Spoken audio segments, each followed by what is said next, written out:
Hi all, my name is Ryan and welcome to my channel What the Pop, where we discuss pop culture in general and Buffy a lot. If you like what I do, please like, subscribe and click the notification bell to be notified whenever I upload a new video. If you have friends that like Buffy, share it with them. It all helps the algorithm. And consider supporting the channel through our Patreon. The usual spoiler alert. I may talk about things in these videos that relate to future plot points. So if you haven't seen all of Buffy at least once and don't like spoilers, I suggest you like the channel, then come back once you have seen it all. Today I want to discuss the elephant in the room amongst the Buffy fandom. It turns out that Joss Whedon, the man we put our faith in, is an absolute giant douche canoe. In light of the tweets that have come out today from Charisma Carpenter and then fellow Buffy cast members, I thought I'd discuss what was said, what it means for Joss Whedon and for the Buffy fandom in general. First, a bit of background information. So as most people are aware, Ray Fisher, who plays Cyborg in the Justice League, leveled a number of accusations at Joss Whedon and Geoff Johns over his treatment on the set of Justice League, once Joss had taken over from Zack Snyder. Joss Whedon taking over that project at all, and in the manner it was done, was always problematic, and the result created a movie that, while not bad, wasn't good either. It was just meh, which will hopefully be rectified by the Snyder Cut. Ray Fisher tweeted that Joss engaged in gross, abusive, unprofessional and completely unacceptable on-set behaviour towards the cast and crew of Justice League. His fellow castmates were certainly supportive of his claim. Gal Gadot, who plays Wonder Woman, indicated she too had issues with Joss Whedon on set, but she addressed them as they arose, taking them higher up and having them dealt with. Jason Momoa, who played Aquaman, tweeted, "This shit has to stop and needs to be looked at."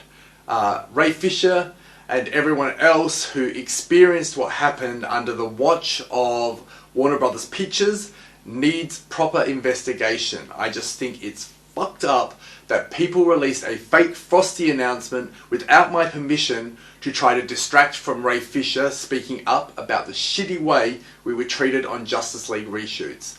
Serious stuff went down. It needs to be investigated and people need to be held accountable. I stand with Ray Fisher.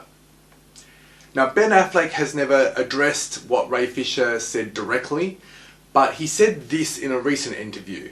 "I did Batman because I wanted to do it for my kids. I wanted to do something that my son would dig. I mean, my kids didn't see Argo.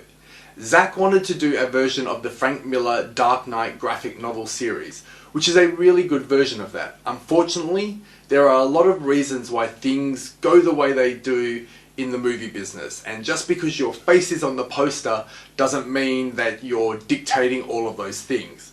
And even if you were, that they would go well." And then we get to the bit that's most important to this discussion. "I wore the suit to my son's birthday party, which was worth every moment of suffering on Justice League." While he makes no mention of what the suffering was and who caused it, he does say that it caused him to drink, and it is well known that Affleck has a history of problems with alcohol.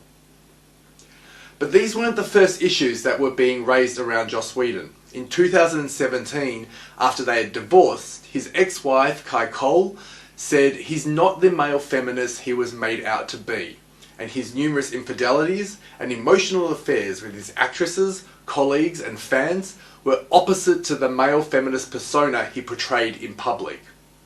She said, "He deceived me for 15 years so he could have everything he wanted. I believed, everyone believed, that he was one of the good guys, committed to fighting for women's rights, committed to our marriage and to the women he worked with. But I now see how he used his relationship with me as a shield, both during and after our marriage, so no one would question his relationships with other women or scrutinize his writing as anything other than feminist." While there have been other comments, today Charisma Carpenter spoke out about her treatment on Buffy and its spin-off Angel. It is not the first time she's spoken about it, having before spoken about how she believed her pregnancy got her fired from the show. But after Ray Fisher was fired from the upcoming The Flash movie due to refusing to back down over the claims against Joss, Geoff Johns, and Walter Hamada's subsequent role in trying to cover that up and effectively shield Geoff Johns. Charisma tweeted her support using the hashtag #IStandWithRayFisher. She began, "For nearly 2 decades, I have held my tongue and even made excuses for certain events that traumatized me to this day." She goes on and leveled a number of accusations at Joss, such as he abused his power on numerous occasions and that he found his misconduct amusing, that Joss has a history of being casually cruel, and that he has created hostile and toxic work environments since his early career. She detailed her meeting with him after he found out she was pregnant and that she was fired after she gave birth. She said her reason for coming forward now, apart from the injustice done to Ray, was, "My hope now, by finally coming forward about these experiences, is to create space for the healing of others who I know have experienced similar serialized abuses of power." Other members of the Buffy cast has come forward, some not outright stating the claims are true, but all in support. The two most damning are from Amber Benson, who played Tara, and Sarah Michelle herself. Amber Benson plainly called Joss out. "Buffy was a toxic environment and it starts at the top. Charisma is speaking truth and I support her 100%. There was a lot of damage done during that time and many of us are still processing it 20 plus years later." Sarah Michelle Gellar, our Queen Buffy Summers, stated, "While I am proud to have my name associated with Buffy Summers, I don't want to be forever associated with the name Joss Whedon. I stand with all survivors of abuse and am proud of them for speaking out." Michelle Trachtenberg, who played Dawn, Emma Caulfield, who played Anya, and Claire Kramer, who played Glory, have all tweeted their support. While little has been heard from the men's side, James Masters did offer up this in a recent podcast with Michael Rosenbaum, saying about Spike's popularity and it derailing Joss's initial plans, "I remember he backed me up against a wall one day and he was just like, 'I don't care how popular you are, you're dead. You hear me? Dead. Dead.'" James made it clear in that interview that Joss wasn't joking either, and in light of these other allegations, it's pretty damning. In terms of crew, both Sarah Michelle's stunt double, Sophia Crawford, and her now husband, Jeff Pruitt, who was stunt coordinator for the show, spoke out about Joss's behaviour, including Joss telling Sophia that if she wanted to come back to the show, she had to leave Jeff. After they both left, Joss told them, "No one will ever hire you again after this." And Jeff stated that Joss chooses his words carefully, noting that he purposely never says things like, "He'll see to it that you never work in this town again." Take all of this with his seeming hatred of pregnant women, as can be seen in the treatment of Darla, Cordelia, and to a lesser extent Fred, who although wasn't pregnant, basically died to give birth to Illyria, and Scarlett Johansson's Black Widow being unable to give birth in Avengers Age of Ultron. You have his problematic script for Wonder Woman, which he wrote in 2006, but came to light in 2007, just prior to the release of Patty Jenkins' Wonder Woman movie. The whole concept of Dollhouse, which while interesting, basically preyed on the vulnerable and removed informed consent from them, and the proposed storyline in Firefly that would have had Inara basically inject herself with an anti-rape serum but get kidnapped and gang raped, only for all her rapists to be found dead.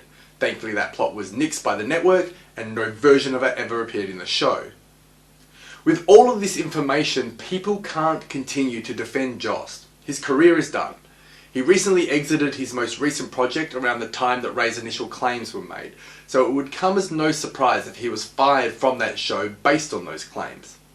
While Ray's claims are related to 2007, the Buffy claims are from 20 years before that, and that shows a continuous malignant attitude that can't be ignored. It can't be brushed off as a one-off, and can't be excused. But the big question for fans of the work, for fans of Buffy and Angel, Firefly, Dollhouse, the two Avengers movies, and the smaller works like Dr. Horrible's sing-along blog is, can those works still be enjoyed knowing that the creative force behind them is such an incredible douchebag and doesn't hold any of the ideals that we see in the characters? This, I feel, is a deeply personal choice, and for me it comes down to a number of factors. The first is, does the work transcend the person in question?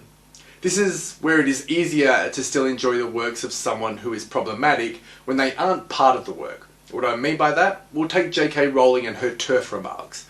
J.K. Rowling herself isn't a character in the Harry Potter books, nor does she have any presence in the movies, so the work can be appreciated separate from her.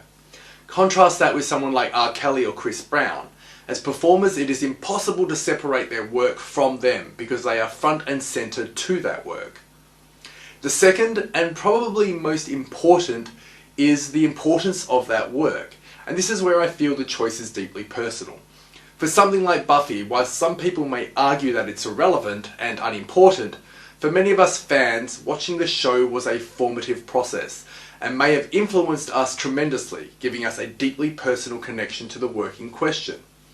I've previously made a video of how Buffy changed television and its cultural impact.